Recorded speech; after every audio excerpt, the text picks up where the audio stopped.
Bueno, hola a todos y todas, ¿cómo están? Esperando estén muy bien. El día de hoy este es mi webinar en donde vengo a hablar sobre mi experiencia personal, de mi experiencia personal a través del trabajo que llevo con niños y niñas con discapacidad múltiple, ¿ya? Les voy a mostrar una presentación, así que vamos a compartir pantalla y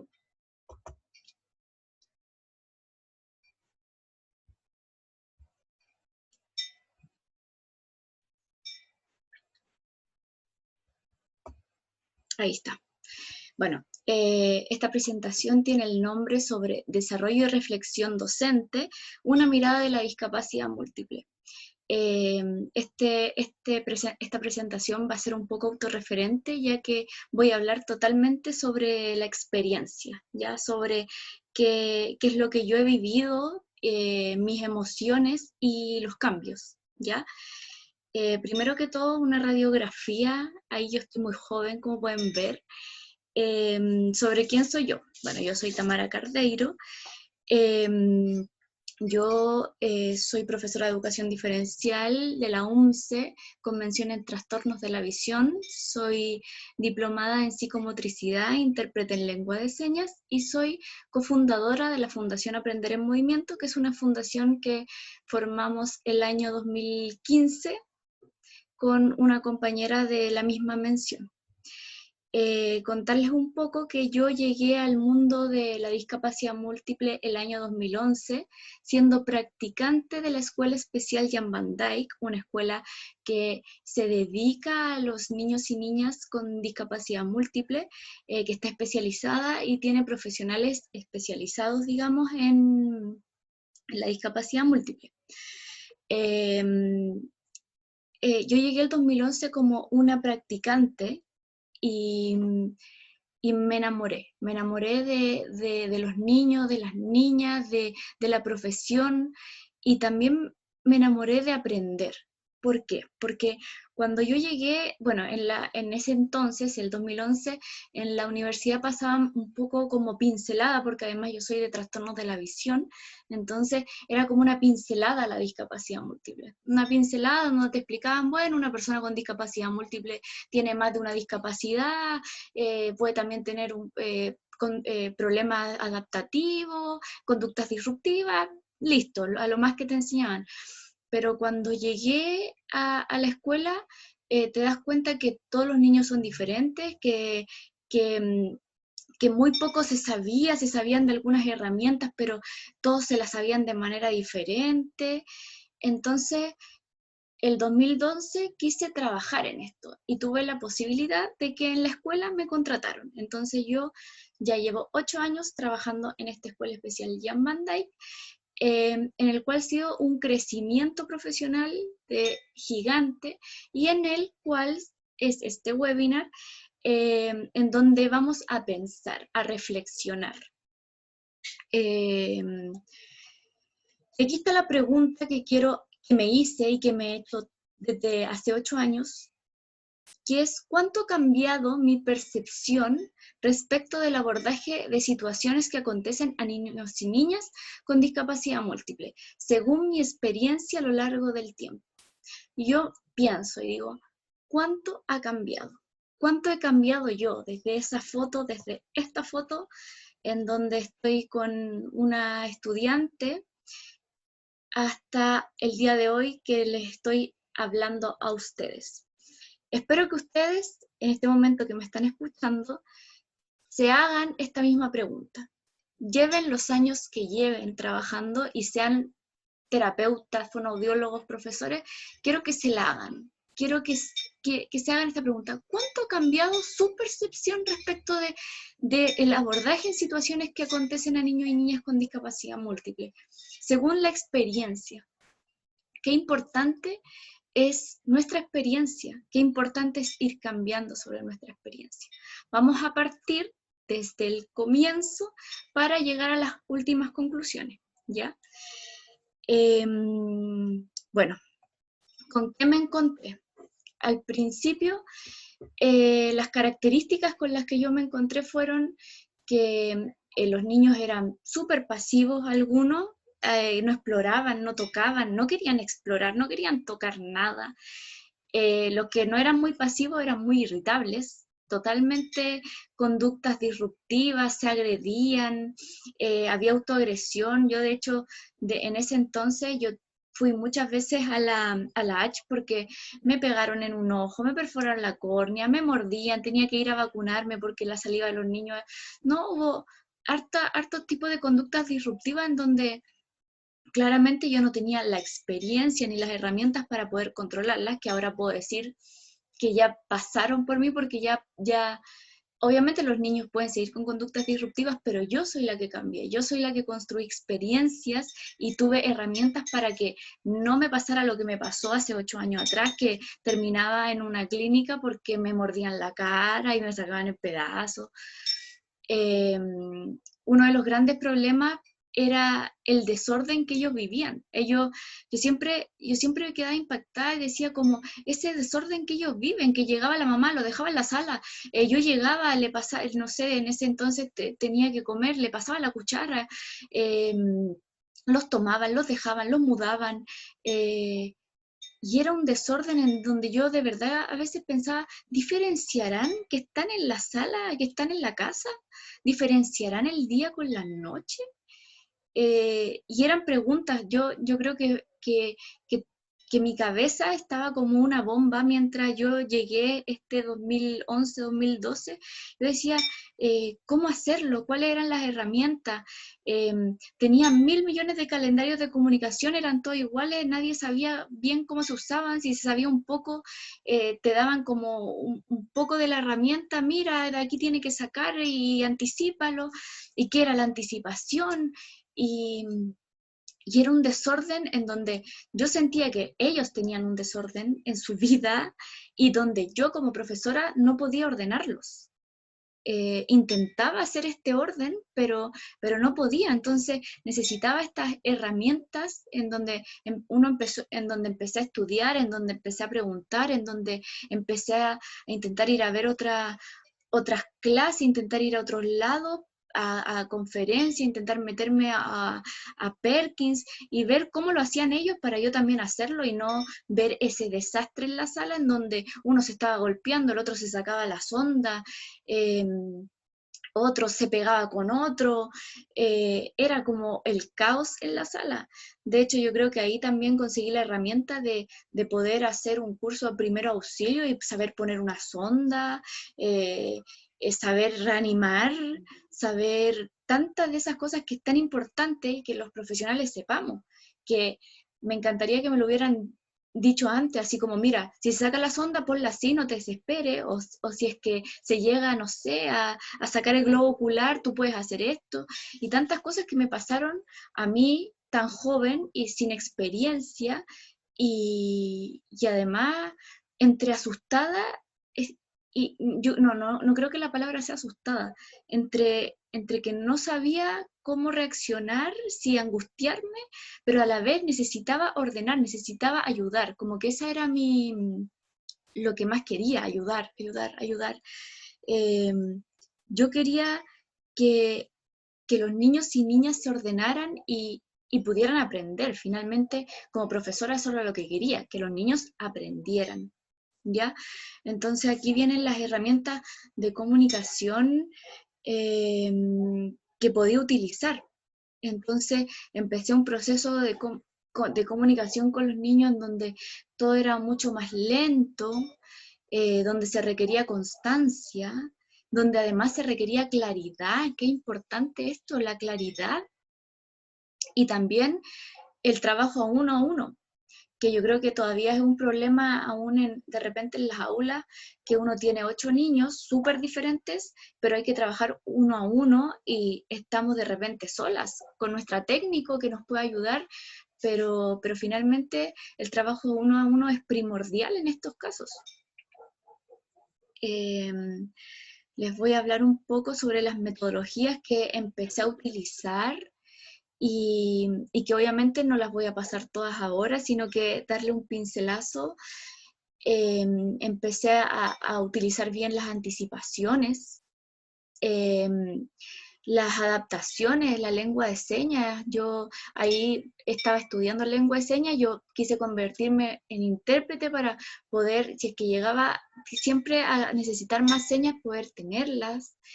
Empecé a leer más sobre los calendarios de comunicación, cuál era su utilidad, cómo lo estaba haciendo yo en la sala y cómo se utilizaba en realidad.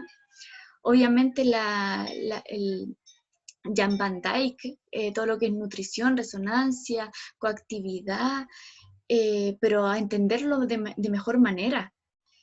También, bueno, yo tuve la posibilidad de estar con Jan Van Dyke en la sala, él ayudándome ahí con los niños, obviamente él otro, con otro idioma, yo con otro idioma, pero sin embargo en sala nos podíamos entender totalmente y los niños nos podían entender a los dos. Eso fue una experiencia maravillosa en donde no necesitábamos hablar, no necesitábamos esto, nosotros solo nos comunicábamos con los niños a través de gestos, de mirada, y los dos no nos entendíamos de repente nada cuando hablamos, pero en la sala nos entendíamos todo. También el trabajo interdisciplinario, cómo se realizaba, cómo, cómo en verdad se trabajaba con un kinesiólogo y con una fonoaudióloga en la sala, porque finalmente lo que se hacía era que el fonoaudiólogo sacaba al niño y de ahí no lo veía más, y cuando llegaba el niño a veces llegaba peor de cómo lo entregaste porque, no sé, quería seguir saltando la cama elástica o quería seguir jugando mientras en la sala yo hacía otra cosa. Entonces, ver bien cuál era el trabajo interdisciplinario con estos otros profesionales. Porque nosotros decíamos, sí, nosotros tenemos fono, tenemos kine, tenemos terapeuta, pero no trabajábamos en conjunto. Entonces, también esta metodología, oye, ¿cómo trabajo en conjunto con, con el fono? Oye, ¿cómo trabajo en conjunto con la terapeuta? Y también el trabajo con las familias, que es lo último que voy a hablar ahora, eh, que yo creo que fue una de las cosas que más me costó, porque cuando uno es joven, como si ahora no fuera joven, pero sí, cuando era más joven, eh, yo decía, pero ¿cómo esta mamá? O decía, pero y finalmente el trabajo es codo a codo, ¿ya? Ahora les voy a ir hablando un poco más sobre esto. Bueno, pincelada totalmente porque la idea no es indagar tanto, pero con respecto a las anticipaciones, informarle al niño lo que vamos a hacer. Qué importante informarle, contarle. eh, y ahí también empecé a entender cómo eran estas anticipaciones, porque claro, según yo era pasarle a todos en la misma anticipación, entonces si yo los llevaba al baño a todos les pasaba un pañal, porque así me lo enseñaron, así yo lo vi y así quedé. Y de a poco me di cuenta que no, pues que para el niño Matías, ir al baño era una peineta, porque eso era significativo para él, pero en cambio para la niña Geraldine era una colonia, o así los más chicos sí era un pañal, pero los más chicos, no un niño de 15. eh, Tocar siempre antes al estudiante, decirle, cuando lo íbamos a mover, yo todavía recuerdo que lo mismo kinesiólogos, profesores de educación física llegan y mueven a los niños, y no, esta vez empecé a decir, no, tócalo, avísale que le vas a mover la mano con un toque, o avísalo que lo vas a parar con una seña, con un toque, con movimientos de tu cuerpo con su cuerpo, en resonancia. eh, si va a comer antes un niño muy pequeño, le pasamos el babero, la cuchara. eh, bueno, ahí yo todavía recuerdo que cuando recién concienticé lo de la anticipación fue cuando vi un ejemplo, cuando tuve que ir a ver a otro colegio y me acuerdo que un niño lloraba y era la hora de almuerzo, y todavía recuerdo que la profesora va y le mete una cuchara con un manjarate. Y yo decía, oh, yo me acuerdo que tenía hambre y decía, oh, qué rico el manjarate. Y el niño así botaba el manjarate y lloraba, se empezó a pegar. Fue tanto que se sacó sangre. Y yo decía, pucha, no le gustó el manjar, ese era mi pensamiento, pucha, no le gustó el manjarate, no tendrá hambre, se sentirá mal, tendrá fiebre, pero finalmente era que nadie le avisó. Imagínense ustedes con sus ojos cerrados y sin escuchar, y nadie le avisa y les meten una cuchara con algo medio, el manjarate es como esponjoso, sin sentir el olor, sin que nadie te dijera, oye, oye, te voy a dar de comer, o sin antes darle una cuchara que va a comer, o sin antes avisarle de manera verbal, vas a comer, con una seña, comer. Qué importante para ese niño que se llegó a sacar sangre, qué importante para él era que le dijeran que iba a ir a comer. Quizás cómo pudo haber disfrutado su manjarate. Quizás se hubiera comido todo y hubiera estado feliz de comérselo. Sin embargo, nadie le dijo nada.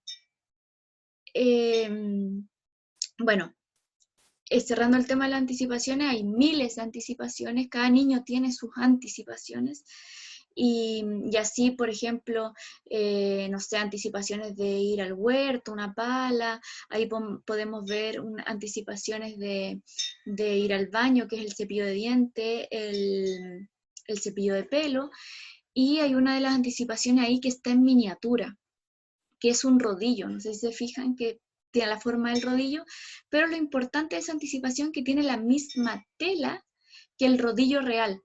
Entonces este niño ya conocía la tela y se le pudo hacer en miniatura su rodillo. Entonces cada vez que él iba a educación física a jugar con el rodillo, se le pasaba este rodillo para que él se anticipara.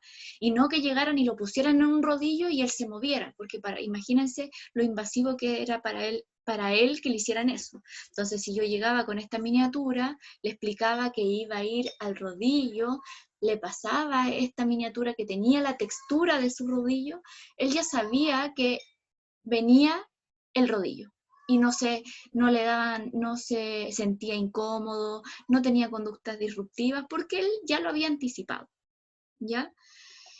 Con respecto a los calendarios de comunicación, también hubo un aprendizaje. Cuando yo llegué a la escuela, tenía un estante gigante lleno de los calendarios, todos iguales, eran puras cajitas como de zapato. Y así me la enseñaron por los calendarios. Y de a poco me fui dando cuenta que no, pues que cada niño tenía que tener su calendario, que el calendario de comunicación tenía que incidir en el entorno, fomentar la participación de nuestro estudiante, que escogiera, que ampliara las oportunidades de interacción de las actividades, eh, que le permitiera organizar la rutina, pero no que llegara y sacara de una caja y después llegara y lo tirara a la caja. O sea, hubo un aprendizaje de estos calendarios absolutos en donde se empezaron a ir cambiando con el tiempo. Eh, bueno, los calendarios casi todos tenían objetos concretos, donde eran a veces gigantes, y nos dimos cuenta que había niños que con la textura ya comprendían que era el objeto, entonces se podía hacer más miniatura.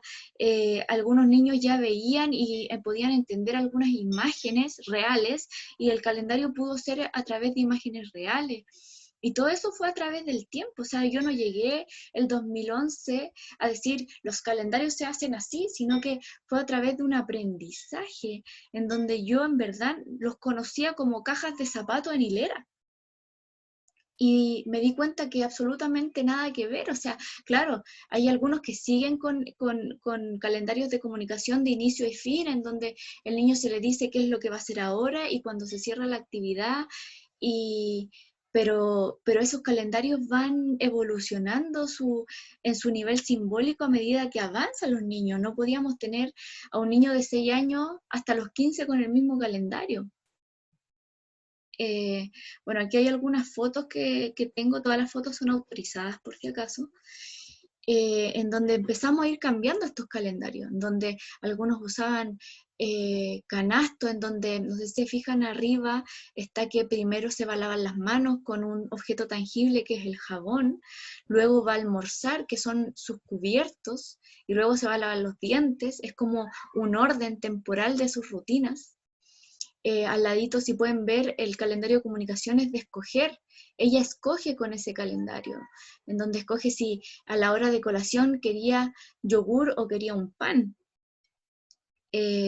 Bueno, ahí tenemos al medio los que les contaba las cajitas, en donde yo solo tenía de estas cajitas todas iguales, en donde es el inicio y el fin, y luego empezamos a tener tableros de comunicación, en donde el niño llegaba a la escuela, después de eso iba a pintar, después de eso iba a educación física, iba a almorzar. No sé si se fijan abajo que al final hay una toalla, porque al final de la rutina ellos generalmente se le iban a lavar las manos y la cara, y eso ya era una miniatura porque él ya reconocía la textura de esta toalla.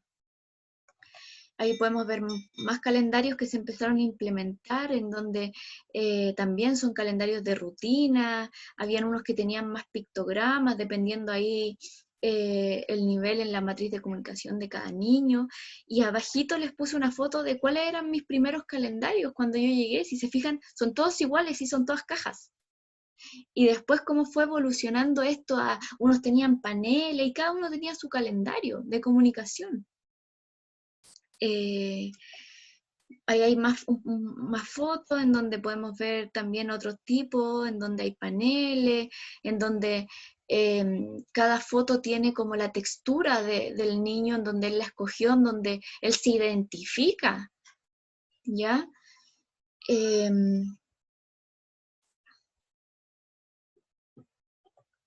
Bueno, acá yo les quiero contar un poco sobre las adaptaciones, donde lo que más me decían eran como adapta, adapta, discapacidad múltiple, adapta, adapta, adapta, adapta.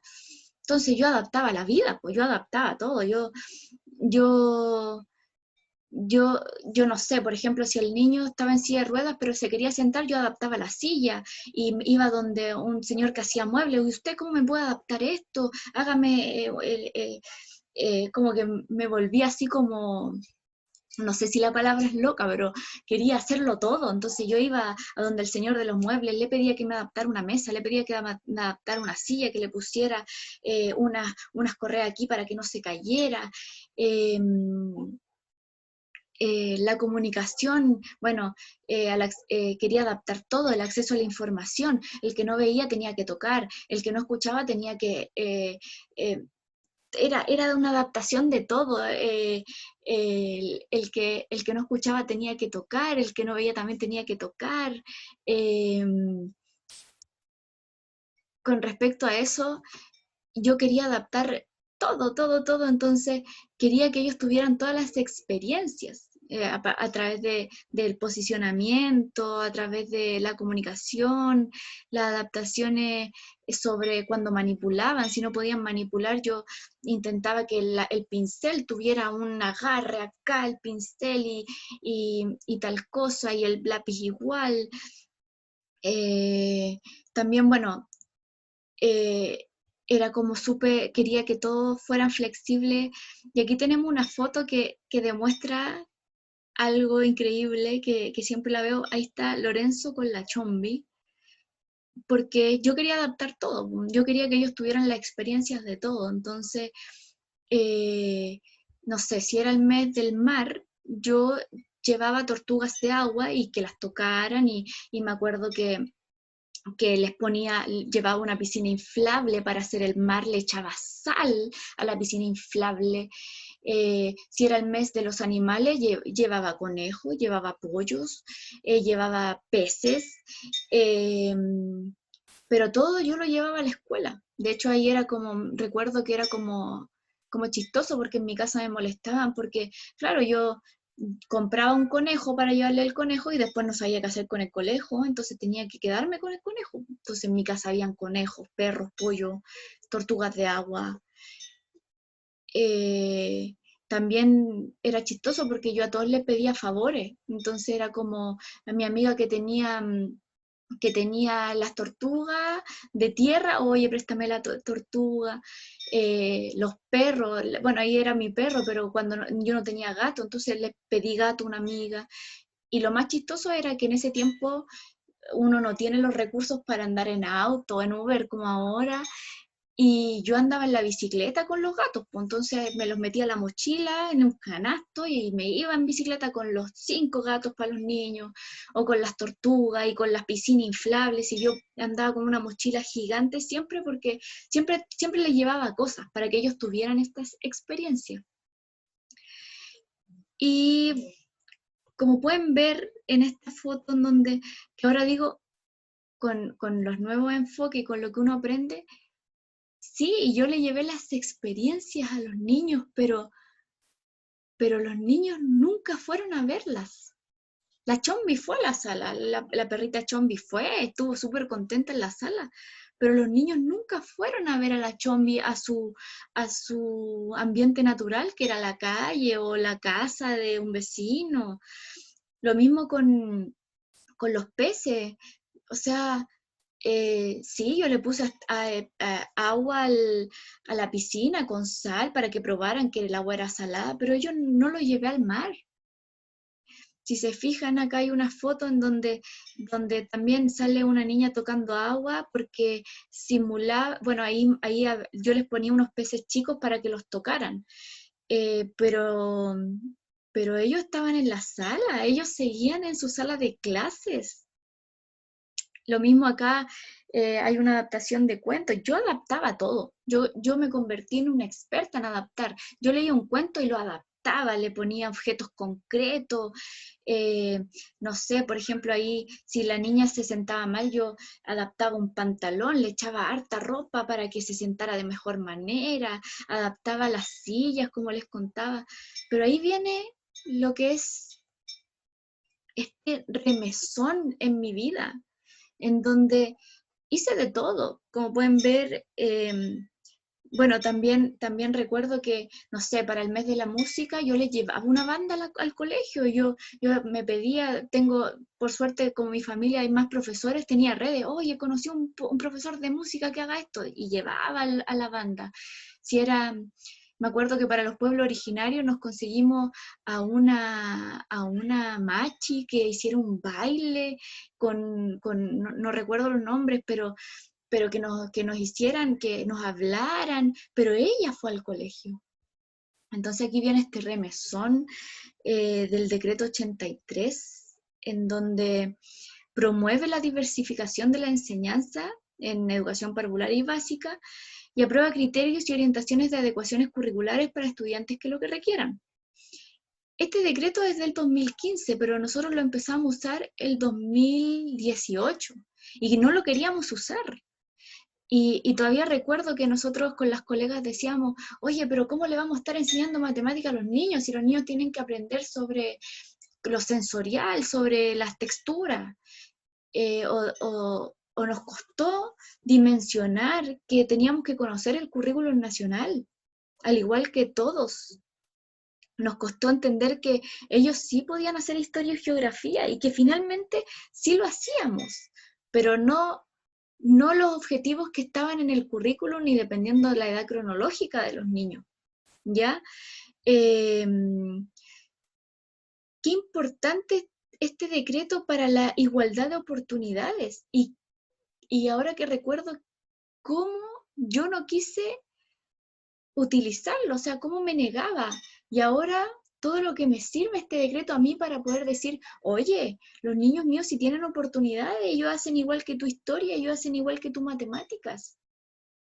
Entonces, es increíble también cómo uno como profesional se rehúsa al cambio, porque daba miedo el cambio, daba miedo que ya mis objetivos no estuvieran en ABD, sino que tendrían que estar en ciencias naturales, que de alguna manera los podíamos complementar. O sea, yo en ciencias naturales igual puedo ver la relación, no sé, un objetivo del todo lo que es, no sé, líquidos, y poder ir a lavarle las manos y comentarle que el agua es líquida. Pero no, yo seguía con que eso es ABD y no es ciencias naturales. Y de a poco, cuando uno ya dice, oye, tengo que cambiar por esto, y se da cuenta que estos cambios son positivos, te das cuenta cómo le das dignidad a tus estudiantes. Ellos están haciendo lo mismo que en otros colegios. Ellos están en un sexto básico pasando, pasando ciencias naturales, lenguaje y comunicación y matemáticas, igual que los demás niños. También aquí aparece la palabra retos múltiples, que ya los retos eran de nosotras, no de los estudiantes. Son los desafíos que tenemos nosotras como profesionales, son nuestros retos, no los de ellos. También aquí todo lo que es el enfoque ecológico y funcional. Este enfoque llegó como a cambiar la vida, nuestra vida, todo. Este enfoque llega a cambiar totalmente nuestra visión. El rol de la escuela es que el estudiante desempeñe experiencias de aprendizaje funcionales y significativas en un ambiente natural y real. O sea, aquí viene lo que les contaba. Yo llevé todo a la sala, todo lo que pude les llevé. Les llevé una fiesta, les llevé los perros, las tortugas, el pollo, el conejo, los peces, a la machi, pero ¿eran ambientes ecológicos? ¿Eran ambientes naturales y reales? Totalmente no, totalmente no. También este enfoque habla del respeto a la edad cronológica. Qué importante esto y cómo me costó concientizarlo. O sea, yo hace muy poco le seguía cantando a niños y niñas de 12 años el saludo inicial, que sí, me salía súper bonito con la guitarra, pero ¿era de acuerdo a su edad cronológica? Y pienso y digo, wow, ¿cómo me equivoqué? Es una invitación que yo me hago siempre, pero también digo, wow, ¿cómo me equivoqué? Pero ¿cómo lo voy a cambiar o cómo lo he cambiado? Eh, ¿Qué importancia también de las actividades funcionales? Yo todavía me acuerdo el 2011, cuando yo empecé, no sé, en la unidad de invierno yo los hacía, porque así me enseñaron que, que con algodón llenaran en una nube, para que sintieran la nube, porque era invierno. ¿Qué tenía de funcional y significativo para ese niño el invierno con un algodones, además algodones? Yo siempre pienso en eso, digo, qué poco funcional era, qué poca realidad tenía de los niños, o sea, cómo los veía, yo a veces digo, nunca los vi con dignidad, o sea, yo pienso y digo, sí, ¿por qué hacía eso con los niños? Entonces, de verdad es como preguntan que uno se tiene que hacer, ¿qué estoy haciendo? ¿Es funcional para el niño que yo le enseñe esto? ¿Le va a servir para algo?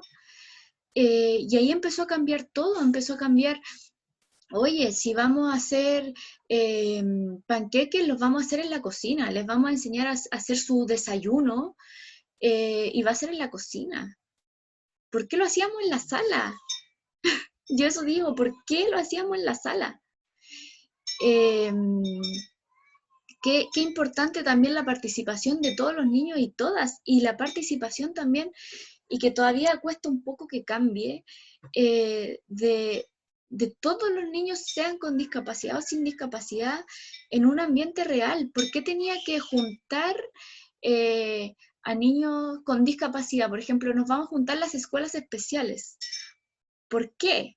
Si después podíamos juntarnos con otro colegio, totalmente que no fuera especial, un colegio regular. Bueno, y ahí cuando aparecieron estos conceptos que es enfoque ecológico funcional, decreto 83, retos múltiples en mi vida, fui cambiando. Fui cambiando, pero fui cambiando también concientizando que cometí errores y queriendo cambiar estos errores, ¿ya? Y aquí viene este cambio de paradigma en donde casi yo siempre pensaba en el estímulo-respuesta de los niños, a un cambio de paradigma en donde, no, donde me cambió, yo creo que hasta cómo ver a las personas a través de un enfoque de derechos, a través de lentes de un enfoque ecológico funcional. También ver los problemas de manera diferente. Yo eso siempre pienso, lo que antes para mí era un problema, así hace 9 años atrás, el día de hoy digo, wow, pero ¿cómo eso era un problema para mí? Y generalmente eran como problemas con la familia. Yo así como, no, pero ¿cómo está mamá? No quiere participar, y para mí eso era un problema gigante, y yo recuerdo que llegaba con el colon gigante a mi casa y decía, pero ¿cómo es posible? Y ahora verlo a través de la empatía, ver a la familia a través de la empatía y ver cómo cambia mi manera de resolver los problemas, ¿ya? Que también eso lo da la experiencia, que obviamente con experiencia uno puede resolver problemas de manera diferente y tener esta resolución, pero en un principio yo salía de la universidad toda una niña que poco empática era con la familia, que poco problemas podía resolver, todo era un problema. También el trabajo con la familia. En este momento, el mismo enfoque ecológico funcional y el decreto 83 habla sobre el trabajo con las familias. ¿Qué quieren las familias? ¿Qué es lo que quiero yo como profesora, pero qué es lo que quieres tú como mamá? Qué importante es enseñarle a la familia, qué importante es eh, trabajar con la familia. ¿Cómo cambió eso en mí? Y también el aprendizaje constante. Eh, Creo que es súper importante siempre seguir aprendiendo. Yo ahora tengo 33 años y sigo estudiando, porque siempre hay cambios hay nuevas herramientas, hay cambio de paradigmas, y qué importante es seguir nosotros cambiando junto a estos aprendizajes, ir aprendiendo, ir reflexionando. Aparte de ir reflexionando, ir concientizando, porque uno puede aprender mucho, pero si no concientiza lo que aprendió, qué importante esta palabra, concientizar. Qué importante para mí ha sido todo esto para ahora ser lo que soy, ¿ya? El trabajo también interdisciplinario con los otros. O sea, yo antes trabajaba en mi escuela, en mi sala, y de mi sala no me sacaban. Pero ahora qué importante es trabajar con la Teletón. ¿Qué hacen allá? ¿Qué hacen en el PAC? ¿Qué hacen en el consultorio? Yo estos últimos años voy con los niños a los hospitales para ver qué dicen, para ver cómo están, cómo también el niño se comporta en otro ambiente. También que el fonoaudiólogo y terapeuta entren a la sala, y yo también, si es que llegasen a sacarlo, también puedo ir con ellos. Qué importante este trabajo multidisciplinario, en donde todas las áreas se juntan. Obviamente ahí también es un aprendizaje de la experiencia. Antes, ¿qué ganas quería yo ir a un hospital con los niños? Yo estaba en la sala, estaba en mi zona de confort, totalmente. Bueno, el trabajo con las familias también lo empecé, fue un cambio para mí, desde un trabajo en donde los veía en la sala y les decía, chao mamá, que te vaya bien, y después se lo entregaba, hola mamá, que te vaya bien, a, a trabajar junto a ellos, a que ellos entraran a la sala. Mira mamá, entra, ahora trabajemos juntas. También la empatía, qué quiere esta mamá para este niño? ¿Qué es lo que quiere? Por ejemplo, mi meta, obviamente con las asignaturas y ahora con el decreto 83 son metas pedagógicas, pero si la mamá también quiere una meta pedagógica, también la puede escoger. ¿Por qué no? Qué importante es qué es lo que quiere la familia. Quizás yo a veces quiero algo, nada que ver, y la familia lo único que quiere es que el niño coma solo, y yo lo único que quiero es que aprenda huerto. Entonces, qué importante que la familia nos diga qué es lo que quiere. También un trabajo de empatía, y que lo aprendí, bueno, todo se aprende con el error, pero lo aprendí a golpes. O sea, yo me acuerdo un chico que llegaba muy sucio a la escuela, muy sucio, y yo muy enojada le decía a la mamá, pero ¿cómo no lo baña? Obviamente le decía, mamá, báñelo, mamá, y siempre como que yo lo limpiaba con toallitas húmedas, lo hacía con cariño al niño, obviamente, pero a mí me daba rabia. ¿Cómo no van a bañar a este niño? ¿Pero cómo? La mamá... Y siempre pensaba lo mismo. Hasta que un día fui a una visita domiciliaria cuando ya dije, no, ya hay que ir a ver. Claro, el niño no tenía baño, ¿cómo se iba a bañar? Vivía en un cité en donde había un baño y ese baño no tenía agua caliente. Entonces la mamá hacía lo que podía limpiándolo y iba al colegio todos los días, tenía una súper buena asistencia, pero yo estaba enojada porque no lo bañaban. Entonces, eh, ¿cómo lo iban a bañar si no tenían agua caliente? No había calefón. Entonces, qué importante conocer los contextos de los niños. ¿Dónde viven? ¿Con quién viven? ¿Tiene baño su casa? ¿Duerme en una cama o duerme en el suelo? Qué importante es saber el contexto de nuestros estudiantes. Si no sabemos el contexto, ¿de qué estamos hablando? Estamos puro enseñando sin saber si el niño durmió bien, si durmió en el suelo, si durmió en una cama, si tal vez tiene otro hermano que lo molestan y no lo dejan dormir, o la mamá, no sé, trabaja de noche y el niño queda solo. Qué importante tener esta empatía con la familia, saber el contexto de nuestro estudiante. También cuando le vayamos a hablar a la mamá, qué importante el lenguaje que utilicemos. Hablar de la fortaleza, no de su hijo hoy día no hizo esto, sino que hablar sobre la fortaleza. Hoy día tu hijo miró y escogió con la mirada, mira de esta forma. Qué importante y cómo cambia el lenguaje cuando uno cambia. Cuando yo cambio la manera de ver a los niños y a la manera de ver a la familia. Entonces, qué importante hablar sobre la fortaleza, qué es lo que hizo hoy día. Eh, También mostrarles videos, yo eso aprendí mucho, poder mostrarle pequeños videos de qué es lo que hace el niño para que también la mamá diga, wow, mi hijo lo que hace, qué importante. Bueno, y también el trabajo colaborativo de intentar de que si en el colegio tiene un sistema de comunicación, en la casa también lo tenga. O si en el colegio lo anticipamos de tal manera, ver que en la casa también lo estén anticipando de esa manera.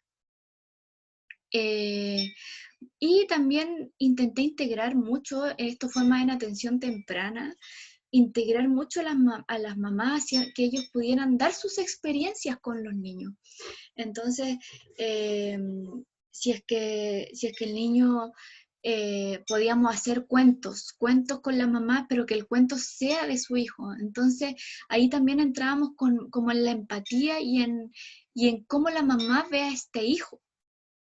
Ya se intentó hacer un trabajo con talleres para las mamás, intenté mucho como realizar yo poder hacer trabajos como junto a las mamás que ellas pudieran contar sus experiencias, sus miedos, cuáles eran sus logros, hacer muchos procesos osos también. Y intenté también hacer visitas domiciliarias. ¿Qué cuesta esto? Porque uno es profesora y cuesta mucho porque además en la escuela no te dan un reemplazante, o sea, tenía que dejar a la técnico con los 8 niños y tú ibas a la visita domiciliaria y después llegabas a la escuela para seguir en tu rol. Pero qué importantes son las visitas domiciliarias, ¿para qué? Para ver el contexto, para ver la casa, para también saber cómo podemos apoyar y dar sugerencias en la casa, porque claro, uno apoya y da sugerencias en el colegio, pero si la casa no tiene una rampa, o si la casa, no sé, queremos enseñar que el niño prenda y apague la luz del baño, súper funcional porque le sirve, pero en la casa no tiene interruptor, sino que prenden, no sé, prenden con una cosita o con una vela, qué sé yo. Entonces, qué importante es ir a la casa para dar los apoyos y sugerencias en el contexto del niño. También las visitas domiciliarias para realizar los procesos osos, que es donde vemos al niño qué le gusta, qué no le gusta, cuáles son los miedos. Y también, como les contaba, las adaptaciones en el hogar. O sea, yo adaptaba todo para la sala. Yo adaptaba, de verdad, yo era la mujer que adaptaba las cosas. adaptaba la mesa, adaptaba los interruptores, adaptaba el lápiz, pero en la casa, qué importante adaptar dónde se va a mover la silla de ruedas para ir a acostarse, o, o adaptar un enchufe, o adaptar si va a utilizar la cocina, adaptar los materiales para que tenga agarre en la cuchara de palo, porque claramente es importante también dar apoyo en la casa, si en la casa es donde más pasan el tiempo. Bueno, ahora en pandemia obviamente están en la casa y todo esto se va hacia la casa, pero antes no, antes yo adaptaba lo que había en la escuela, no lo que estaba en la casa. Entonces, qué importante esto. Eh, También qué importante dejar en claro y concientizar que todos los niños se comunican. A veces una de las cosas que más salían en los procesos oso era cuando uno les decía metas de su hijo, ellos decían que se comunique. Y yo quedaba como, mamá, tu hijo se comunica con la mirada, pero ellos no lo veían, pero también, ¿por qué no lo veían? Porque la Tami no se los decía, no les mostraba videos, no le daba ejemplos. Entonces, qué importante partir con los papás y con las mamás y con los otros profesionales también, de que todos los niños se comunican, ¿ya? Bueno, aquí les pongo unas fotos un poco del cambio que tuve, en donde los papás empezaron a entrar a la sala. Si yo jugaba, yo era, claro, diplomada en psicomotricidad, sabía jugar con los niños y el juego, pero los papás no, pues. Entonces, eh, cuando yo trabajaba a través del juego, yo invitaba a los papás que todos entraran en una sala chica con un calor horrible, pero jugábamos todos y los papás jugaban. Yo me acuerdo que casi todos los niños de ese curso, que era una atención temprana, casi todos eran los que iban a dejar a los niños eran hombres, eran los papás o los abuelos. Y todos tenían que entrar, y al principio no, pero ¿cómo iban a entrar ellos? Al final terminaban súper felices jugando con los niños y además teniendo herramientas de cómo juegan sus hijos. Después me decían, oh tía, no tenía idea que le gustaba estas telas a Cristóbal, o le gustaba esta tela a Vicente, o tía, no sabía que estos pantalones se podían hacer así, estas adaptaciones. Si se fijan ahí en la foto, los niños están en pantalones. ¿Por qué nunca les enseñé a adaptar a las mamás? Si ellas también tienen pantalones en la casa. Entonces, ese es el cambio que hay ahora. El cambio en donde yo les estoy diciendo, mamá, adapta así. Y he hecho, yo creo que soy la mujer YouTube porque tengo miles de videos enseñándole a adaptar a los papás. Mamá, adapta así y de esta manera puedes adaptar este cojín, pero enseñándole a las mamás, porque claro, yo lo hacía en la sala, pero en la sala el niño estaba 4 horas y de ahí quedó su adaptación. La adaptación dormía en la escuela, ¿ya? Bueno, ahí también, sí, en otra foto pueden ver que yo invitaba a las mamás también a estar con su hijo cuando trabajábamos buscando cosas en, no sé, en poroto, en alpiste, a través de la estimulación sensorial. Esa es una atención temprana también, en donde está ahí la mamá junto a Melanie, aprendiendo a que Melanie podía bajar de su silla de ruedas, porque ella no bajaba. Entonces, qué importante para la mamá después ver esta foto y decir, wow, cómo aprendí que la Melanie puede bajar y que le gusta tocar el alpiste, porque le encantaba y la mamá no sabía que le gustaba. Supo ahí en ese día. ¿Por qué no le dije antes si le gustaba? ¿Entienden? Es como cosas que yo siempre me estoy preguntando, ¿por qué no le dije antes? Pero ahora lo estoy cambiando, es un cambio. Bueno, ahí pueden ver los cuentos que les contaba. Intentaba trabajar mucho con la concientización y con las emociones de los papás, que contaran un cuento sobre sus hijos, que contaran su experiencia a través de cuentos, a través de poemas, porque de repente sí, pues un psicólogo o una profe puede decir, ya, cuéntame cómo es tu hijo, cuéntame qué sientes, pero si lo hacen a través del arte, a través de la música, haciendo canciones, a través de un dibujo, a través de un cuento, cambia. Las mamás ponen de su emoción, las mamás ponen de sí, y después cuando uno lo lee dice, wow, esta mamá cómo lo pasó, o dice, wow, esta mamá en verdad lo que quiere es que su hijo duerma toda la noche, o ahí se va dando cuenta de los objetivos que quieren los papás.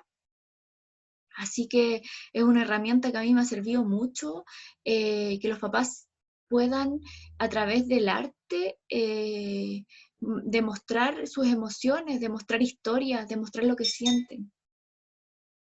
Bueno, ahí el trabajo que yo me propuse, que era el trabajo con los papás, trabajo con los papás, trabajo con los papás, iba a las casas a hacer los procesos osos. Si pueden ver ahí hay un proceso oso con una mamá y una cuidadora.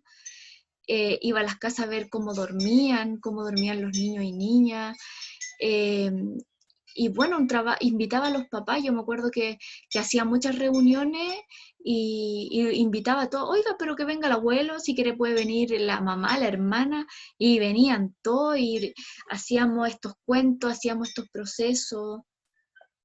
Empecé a concientizar de que yo podía llevar toda la sala, pero también ellos tenían que salir. Y empecé a llevarlo.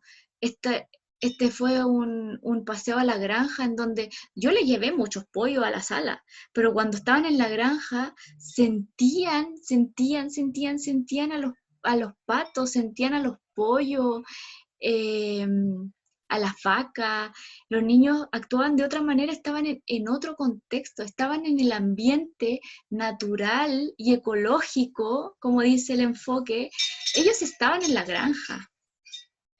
Eh, bueno, también para el mes de las unidades, por ejemplo, de música, yo los llevaba a que vieran música. Ya el grupo folclórico ya no iba a la escuela.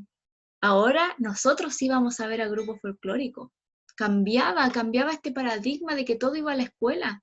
Ahora ellos iban, algunos se portaban súper mal, el paseo al furgón, coordinar estos paseos era tremendo porque eran niños, teníamos que conseguirnos furgones, conseguirnos permisos, pero los niños, ¿cómo bailaban en otros contextos? En la escuela, seguían en la escuela, escuchaban la música, pero imagínense ahí cómo bailaban con los abuelos del grupo folclórico, esa experiencia enriquecedora, en donde no solo se enriquecen los estudiantes con discapacidad, sino que también se enriquecen las personas que vamos a ver. Este era un club de adultos mayores que bailan todavía baile folclórico.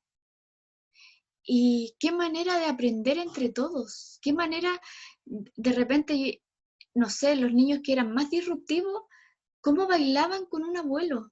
Y yo pensaba, no le irá a pegar, no, pero no pasó nada de eso. Era un contexto totalmente natural en donde los niños lo pasaron bien y estuvieron en un ambiente natural. Como les decía, ya la banda no iba a la escuela, nosotros salíamos con la banda. Intenté hacer mucho pasacalle para que también la gente concientizara que están los niños y niñas con discapacidad múltiple. En todas las oportunidades tuvimos de todo, o sea, la gente los mira raro, no sabe qué son, los pobrecitos. Alguna vez nos quisieron dar plata, pensando que estábamos pidiendo plata. Pero ahí salía yo con mi pecho en alto y decía, no señora, no estamos pidiendo plata. ¿Qué estamos haciendo? Estamos bailando, porque es el mes de la primavera y los niños vienen a bailar. Entonces es increíble cómo también nuestra sociedad no conoce a los niños y niñas con discapacidad múltiple. No los conoce. Entonces, qué importante para nosotros como profesores y profesionales es que los conozcan, es salir a la calle, salir a la feria, salir al supermercado. Abajo hay una foto en donde tuvimos la posibilidad de ir a ver una danza, era una presentación de danza. Yo dije, oh no, aquí los chiquillos se van a portar súper mal porque tenían que estar sentados. ¿Y qué bailaban, aplaudían, justo como era una presentación de danza, bueno, ahí están todos de negro porque es el final, pero al principio mostraban muchas danzas de diferentes lados, entonces habían vestidos de colores, habían plumas, y los niños tocaban, sentían, los que tenían remanente visual miraban los colores. Qué manera de estar felices los niños en estas salidas. Obviamente, yo súper estresada porque siempre pensando que les podían pegar, siempre pensando que alguien les podía decir algo, siempre pensando, pero ¿por qué? ¿Por qué? Ellos lo estaban pasando súper bien. Eran niños igual que los otros niños, pasándolo bien igual que todos los niños. Esto también es un momento único, enriquecedor, en donde ya basta de llevarle de vestirlos, porque además los vestíamos, les poníamos música mapuche, los vestíamos del traje típico mapuche, pero ¿por qué no llevarlos a un Huitripantu? ¿Por qué no llevarlos a un lugar en donde se hiciera el Año Nuevo Mapuche? Y este fue un momento, yo creo que único y hermoso, enriquecedor, bello, no sé cómo llamarlo, pero en donde los niños fueron a un Huitripantu, en donde bailaron, comieron, tocaron los instrumentos que tenían en este caso. Fue hermoso, fue hermoso. Yo también, obviamente, súper preocupada que le podían pegar, que podían tirarse la sonda, de que podían vomitar, pero no, fue un momento hermoso porque además fue un momento súper lindo en donde plantamos un canelo, en donde los niños tocaron la tierra, probaron sabores, y qué mejor que poder hacer estas redes. Ya, este fue una red con el Colegio Francisco de Miranda, en donde justo tengo la posibilidad de que mi pareja y mi padre trabajan ahí y yo salí de ahí. Entonces pude tener todas estas redes para poder hacer estas salidas. Bueno, creo que este cambio ha sido único, hermoso, ha sido un viaje para mí, en donde ahora quiero sacarlo a todos lados. Sin embargo, cuesta harto y cuesta también el colon y todo, porque yo por mí lo sacaría a todos lados, pero obviamente eh, hay una dirección a cargo, hay también permisos, protocolos, y hay que obviamente respetarlos. Entonces, qué importante también que todos podamos remar para el mismo lado y sepamos que la educación es en ambientes totalmente ecológicos y, y podamos realizarlo en los lugares que corresponde. Si vamos a ir a la feria, si vamos a ver las frutas y verduras, podemos ir a la feria, al supermercado, y no llevarle la fruta a la sala, ¿ya? Qué importante es concientizar sobre el abordaje del enfoque ecológico funcional. Y creo que voy por un buen camino. Estoy en un proceso también de cambio. Ahora con pandemia pasó que todo lo que venía haciendo así, porque yo quería cambiarlo todo.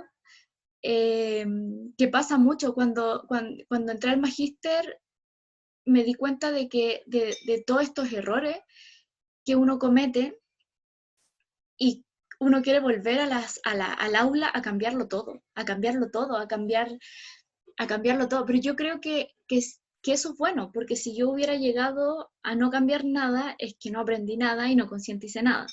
Entonces, creo que también es un viaje único el nuestro, porque es como casi como el viaje de la mariposa. Yo siempre he dicho, yo era una oruga el 2011, una oruguita. O sea, no, ni siquiera la oruga, era un capullo, era un capullito. Y, y poco a poco fui siendo una oruguita y aprendiendo de a poquito, cometiendo errores, un poquito la oruguita, y ahora siento que voy con mis propias alas, siendo una mariposa es una mariposa un poco extraña, pero volando a través del conocimiento y a través del aprendizaje continuo. ¿Y para qué? Para que los niños y niñas tengan aprendizajes ecológicos y funcionales. Creo que a todos les debería pasar esto, sentirse como capullos para ser mariposas. Esa es la idea, que todos podamos, eh, que todos podamos concientizar de que hay un cambio, y de que todos por los niños y niñas, ¿ya? No un cambio para nosotros. O sea, para nosotros sí, porque, bueno, sí, en verdad un cambio para todos, pero es por ellos, ¿ya? Para tratarlos con dignidad, estudiantes con dignidad, tratarlos como sujetos de derecho, ¿ya? Y para englobar todo esto, ¿ya? Es importante, ¿estoy bien en el tiempo? Sí. Para englobar todo esto, creo que es importante considerar las consideraciones ecológicas y funcionales que a mí me sirvieron mucho para concientizar todo este cambio que tuve. Esto es como lo que engloba mi aprendizaje. Ya ahí se las voy a mostrar ahora. Las consideraciones ecológicas son: ¿mi estudiante desempeña un rol esencial para cumplir con el objetivo? Qué importante esto, que el estudiante sea el protagonista de la actividad, que tenga un rol activo. Entonces, cuando yo pienso en mis clases, digo, ya, en esta clase mi estudiante tiene que ser el protagonista de la clase, no tengo que ser yo. Yo soy la profesora, pero él tiene que ser el protagonista de esta clase. Y siempre preguntarme, ¿tuvo un rol activo mi estudiante? ¿Fue activo él? Qué importante hacernos esta pregunta. Quiero que concienticemos en este momento y que los que me están viendo puedan pensar en una clase de ustedes, en la mejor clase que crean ustedes, concienticen y háganse esta pregunta. ¿El estudiante tuvo un rol activo? Pregúntenselo. Qué importante. ¿Mi estudiante tendrá oportunidad de poder elegir y tomar decisiones? También, yo digo, ¿cuántas veces les di a escoger con qué color querían pintar? No, porque el árbol es verde, tienen que pintar con verde. ¿Cuántas veces les dije, ¿quieres el color verde o el amarillo? ¿O quieres un yogur o un pan para la colación? ¿O quieres, qué colonia quieres? Que ellos puedan escoger, elegir, tomar decisiones. ¿Cuántas veces, y esto se los pregunto a ustedes, cuántas veces usted les dio calor y les sacaron el chaleco a todos los estudiantes? ¿Les preguntaron si tenían calor? ¿O cuántas veces a mí me dio frío y los abrigué a todos? Y no les pregunté, ¿tienen frío? ¿Te abrigo? ¿Te pongo un chaleco? No, porque yo tenía frío, los tenía que abrigar. Entonces, también esta pregunta, ¿yo hago escoger a mi estudiante? Qué importante que ellos puedan tomar decisiones y puedan escoger. La tercera, ¿mis estudiantes podrán participar con personas nuevas en nuevos contextos? Al principio no, pues yo decía, al principio yo los llevaba todo a la sala. No participaban con gente nueva porque participaban conmigo. Yo les llevé la tortuga, yo les llevé al pollo, pero ellos no participaban en nuevos contextos. Pero ahora sí, ellos fueron a un colegio, ellos estuvieron con otros niños, participaron con una machi, participaron con los adultos mayores que bailaban folclore, participaron con los niños de danza, participaron en una batucada, en un pasacalle, en donde salieron a cortar una calle. Qué importante tener estas consideraciones siempre en cuenta. La cuarta, ¿Mis estudiantes impactarán positivamente a alguien? También, qué importante es siempre cuando estamos enseñando decir, oye, esto, los chiquillos pueden impactar a alguien con esto. Muchas veces cuando salíamos a algún lugar, nosotros llevábamos como recuerdos, cosas para que se acordaran como de nuestra visita. Y generalmente las personas que se los dábamos decían, ¡ay, qué lindo le quedó esto, tía! Y yo decía, no, no lo hice yo, lo hicieron los niños.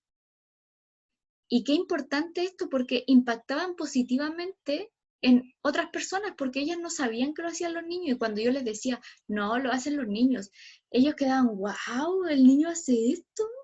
Yo decía, sí, sí, él puede pintar, él puede decorar, él puede hacer galletas, a veces llevamos galletas, él sí, él hizo las galletas. Entonces, qué importante que los estudiantes impacten de manera positiva en los otros y digan, wow, lo que hacen tus estudiantes, Tami, hacen galletas, pintan, qué genial. Y también impactar a las propias mamás. Hay mamás que no saben que sus hijos sí hacen galletas o que sí pueden tomar la licuadora y hacerse un jugo. Entonces, esta cuarta consideración también es súper importante. La quinta, mis estudiantes desarrollarán la experiencia en un ambiente natural en donde lo haría una persona típica. Bueno, aquí lo aprendimos todos juntos, o sea, yo antes cero ambiente natural, todo en la sala de clase.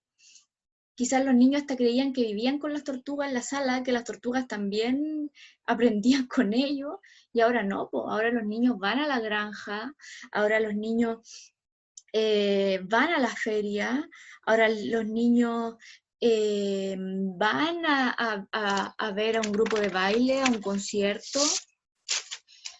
La sexta, mis estudiantes tendrán oportunidades para poder ampliar sus funciones y formas comunicativas. También, súper importante ir ampliando las funciones y formas comunicativas. ¿Cómo me comunico y a través de qué me comunico? Y poder ir ampliando esto. Y esto lo hemos hecho a través del tiempo, porque antes claramente era solo una forma comunicativa y no le dábamos, y el niño no tenía otra. En cambio, no, pueden haber más. Ir ampliándolo en nuestras consideraciones ecológicas, qué mejor. ¿Mis estudiantes adquirirán habilidades en más de una asignatura de currículum? Bueno, esto también con el decreto 83 sí lo podemos lograr, porque en una misma actividad, por ejemplo, podemos trabajar matemáticas, por ejemplo, en una actividad de cocina, podemos trabajar matemáticas, podemos trabajar ciencias naturales, podemos trabajar historia, todo lo que es el respeto de turno, convivencia escolar, podemos trabajar orientación, lenguaje para leer la receta, y así en cada actividad podemos ir adquiriendo más de una asignatura del currículum, y de hecho yo creo que en todas, en educación física, cuando trabajamos ciencias naturales, no sé, lo de la planta, trabajamos también matemáticas, trabajamos historia, lenguaje, pero para eso también hay que conocer el currículum. Entonces también eso es un aprendizaje que tuve que hacer. Tuve que leer el currículum nacional, aprenderlo, que es flexible, eh, ser como súper, enriquecer mis conocimientos, ¿ya? Decir, bueno, el currículum nacional sí es flexible porque puede tener adaptaciones, responder a las necesidades, también tiene que ser relevante, pertinente, y mis estudiantes pueden adquirir estas habilidades. La número 8 dice, mis estudiantes aumentan su estatus y dignidad, respeto por la edad cronológica. Bueno, me costó aprenderlo, pero lo aprendí, o sea, qué importante es tratar al estudiante con dignidad. No podemos estar viendo niños y niñas de 16 años con canciones de cuna, si ellos tienen sus canciones. Y a veces pasaba que sin darnos cuenta, no nos dábamos cuenta que nos estamos vulnerando ese derecho de su edad cronológica. Entonces, qué importante es también conocer, o sea, el niño pasa por etapas, primera infancia, segunda infancia, adolescencia, etc. Tenemos que conocer eso para también respetar su edad cronológica, respetar sus gustos, respetar sus necesidades y tratar al estudiante con dignidad y estatus. Y lo mismo en nuestras clases, en nuestra vida cotidiana. Nosotros a nuestro hermano no le ponemos mazapán si tiene 16 años. Él está escuchando reggaetón, él está en fiesta. ¿Por qué a nuestro estudiante le ponemos mazapán? ¿Ya? Acá hay otras. La 9.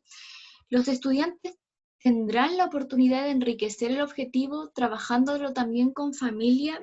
Bueno, aquí viene el trabajo con la familia que les dije. La importancia de enriquecer todo lo que hacemos en el aula junto a la familia. Que puedan entrar y conocer que su hijo...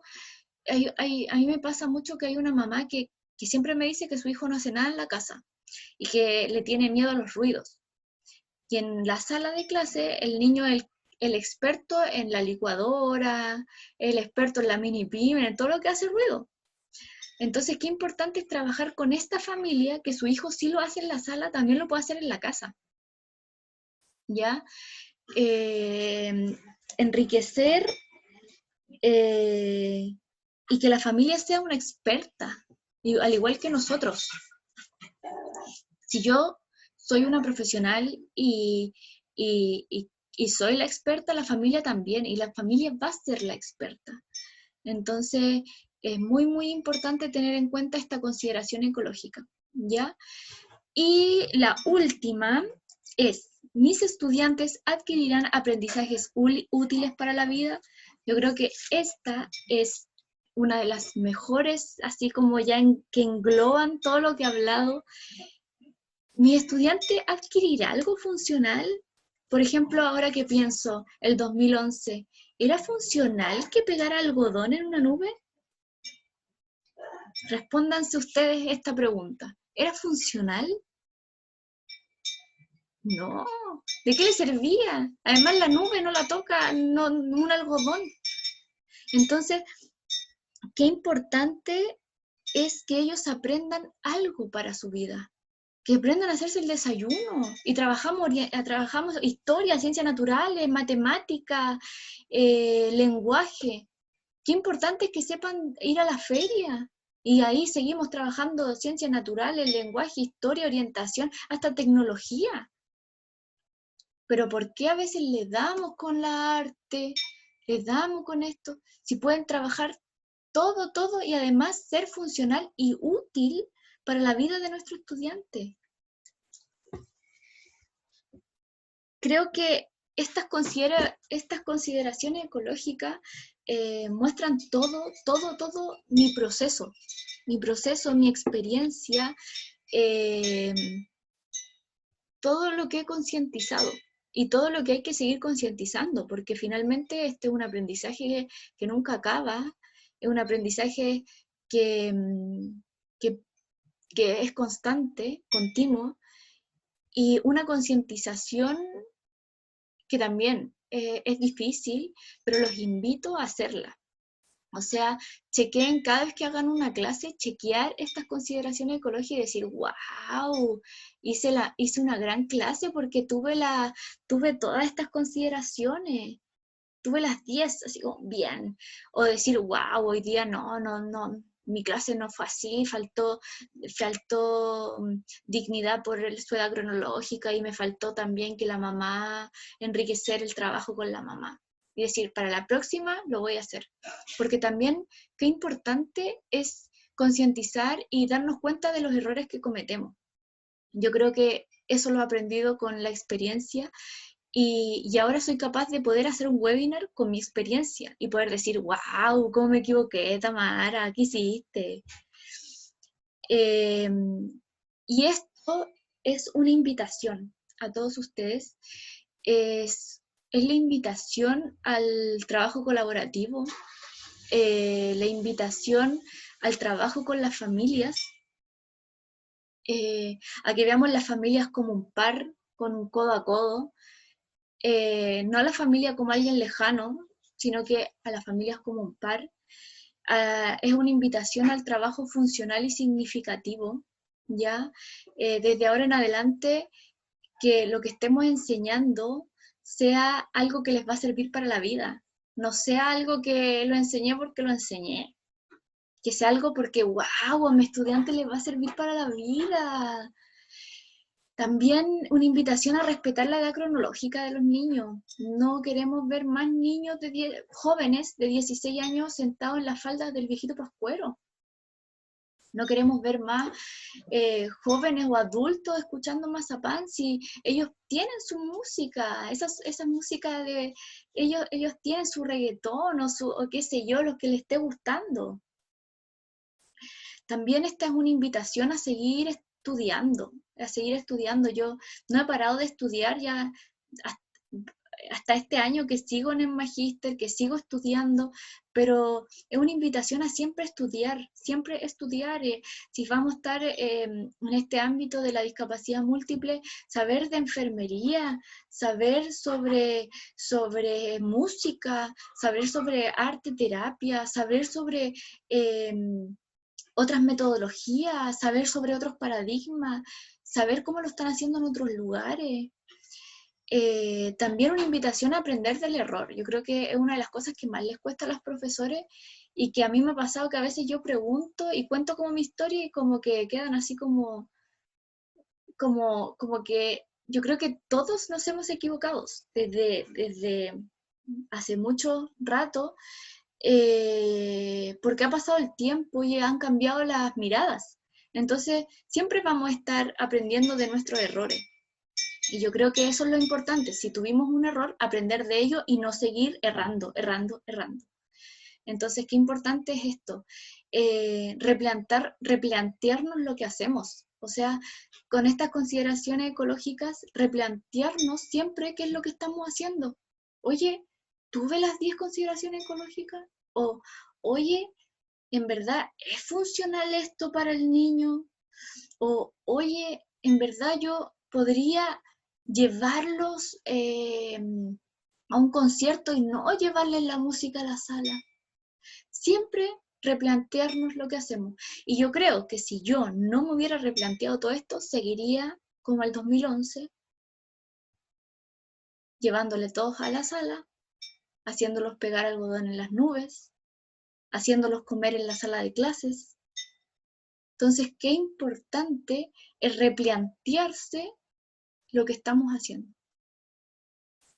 También una invitación a considerar las consideraciones ecológicas. Ténganlas siempre en cuenta, plastifíquenla, pónganla en grande, ténganla en su celular, pero siempre chequéanla. Es decir, bueno, las hice, no las hice, ¿qué me falta? Y también una invitación a ser valientes.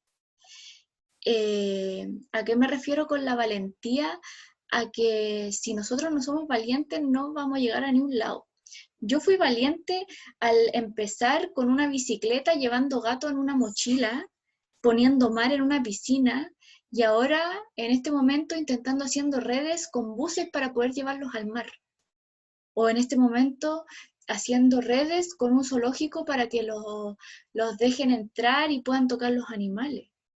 Si yo no hubiera sido valiente, nada de esto hubiera cambiado.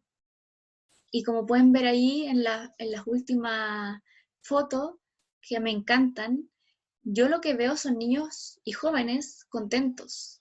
Y eso gracias a la valentía. Creo que hay que ser empoderada, ser valiente. Y si estamos en este camino de la discapacidad múltiple, en donde nuestros retos son retos múltiples, tenemos que empoderarnos, tenemos que concientizar y tenemos que replantearnos siempre nuestras prácticas. Así que les dejo la invitación hecha, les dejo las preguntas hechas, les dejo la palabra aquí, no la puedo poner, pero les dejo la palabra concientizar sus prácticas. Quiero que todos ustedes que me están escuchando puedan hacerlo, concientizar, replantearse, empoderarse, y la palabra final de este webinar es valentía. Yo creo que, como dije en un principio, uno parte como un capullito, siendo un capullo, luego una oruga, y las alas salen, pero tenemos que volar con ellas, y para eso tenemos que aprender, concientizar. Así que eso, una invitación a todos los que me están escuchando, mirando, a tener esta valentía. Sé que no somos muchos los que la tenemos, pero sé que con estas palabras de mías, y espero les sirva, todos erramos, pero tenemos que aprender de estos errores. Todos tenemos una experiencia, algunos recién son nuevos y han salido recién de la universidad, y espero que también les sirva. Espero que de los errores del otro, que en este caso era el mío, de llegar con toda la sala, digan, wow, si la Tami erró, yo no lo voy a hacer, lo voy a hacer bien. Así que eso, una invitación a todos ustedes, espero les haya gustado este webinar. Estoy muy agradecida de poder contarles mi experiencia profesional y dar una pincelada un poco de cómo fue este proceso. Puedo hacerlo más largo, mostrar videos, pero la idea la idea es englobar un poco la información y resumirlo un poco también para no aburrir a nadie. Pero qué importante es que aprendamos de nuestros errores. Así que les dejo la tarea, la invitación, chequear las consideraciones ecológicas, chequear nuestros errores, paciencia y valentía. Muchas gracias.